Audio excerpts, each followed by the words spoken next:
અંદર ગાંડો ગરાસિયો, જે નામ ગોંડલની અંદર ખૂબ જ ફેમસ છે, આખું ગ્રુપ ચાલે છે અને આ ગણેશ ગોંડલના સમર્થનમાં આ લોકો કામ કરે છે, બીજેપી સાથે સંકળાયેલા છે.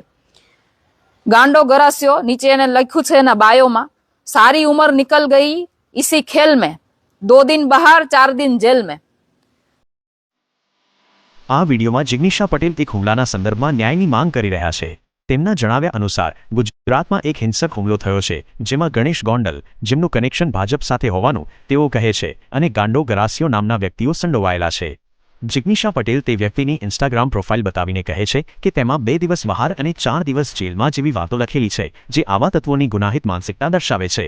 તેઓ આરોપી દ્વારા પ્રોફાઇલમાં લખાયેલા ક્ષત્રાવટ શબ્દ સામે વાંધો ઉઠાવતા કહે છે કે સાચો ક્ષત્રિય ધર્મ રક્ષણ કરવાનો હોય છે, બહેન દીકરીઓ પર હુમલા કરવાનો નહીં. તેઓ સ્થાનિક પોલીસની કામગીરી પર સવાલ ઉઠાવે છે અને કહે છે કે પોલીસ તંત્ર યોગ્ય તપાસ નથી કરી રહ્યું. તેઓ નિષ્પક્ષ અને સખત તપાસની માંગ કરે છે.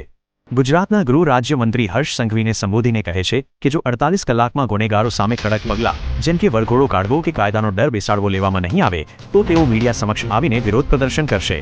પોતાની ગુજરાતની દીકરી ગણાવીને આ મામલે સત્વરે ન્યાય મળે તેવી ઉગ્ર માંગ કરી રહ્યા છે. હવે આગળ જોઈએ જિગીશા પટેલ શું કહે છે.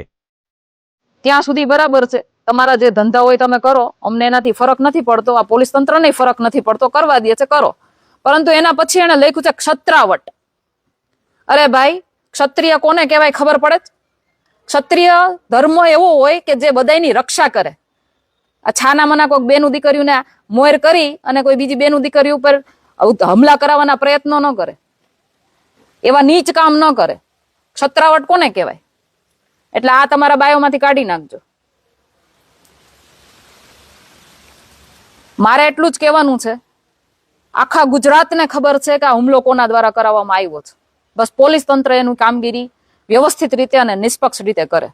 બીજું સાથે મારે કહેવાનું છે કે હર્ષભાઈ સંઘવી વારે વારે કહે છે કે આવા કોઈ પણ લુખા તત્વો હોય, ગુંડા તત્વો હોય, આવી કોઈ પણ એવી હરકત થાય તો એનો વરઘોડો કાઢવામાં આવશે, એના ટાટિયા ભાંગી નાખવામાં આવશે, કોઈ પર ચમરબંધીને છોડવામાં નહીં આવે. તો કાલની તારીખમાં મેં હર્ષભાઈને કીધું છે અને છેલ્લે મને એની ઉપર વિશ્વાસ થોડો ઘણો છે કે આટલા ખુલીને બોલે છે મીડિયામાં આવીને, તો આ લુખા તત્વોનો વરઘોડો કાઢશે. નહીતર પછી મેં કાલે જે મીડિયાના માધ્યમથી જે બંગડી પહેરી હતી ને, એ બંગડી 48 કલાક પૂરા થાય એટલે બંગડી પહેરી અને મીડિયાના માધ્યમથી મને બતાવી દેજો કે આ બાહુબલીની સામે નાયબ મુખ્યમંત્રી કે ગૃહમંત્રીનું કઈ ચાલ્યું નથી. જેવી રીતે કોઈ પણ મંત્રી, તમારા ભાજપમાં જે બધા મંત્રી છે ને, એ લોકોનું ચાલતું નથી ને, એવી રીતે ચાલ્યું નથી. જોકે અહીંયા લોકલ પોલીસ તો કઈ કામ કરતા નથી.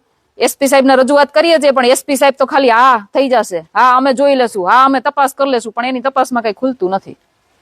એટલે છેલ્લે હું હર્ષભાઈ સંઘવીને એટલું કહું છું કે તમારાથી થાય તો કરજો, ન થાય તો 48 કલાક પૂરી થાય ને એટલે બંગડીઓ પહેરીને મને મીડિયાના માધ્યમથી કહેજો. એટલે હું તમારી પાસે બીજી વખત કોઈ ફરિયાદ લઈને કે કોઈ અપેક્ષા લઈને નહીં આવું. અને આ ગુજરાતની દીકરી તરીકે તમને કહું છું કે ગુજરાતની દીકરી આ ન્યાય માગે છે. જય હિન્દ, જય ભારત.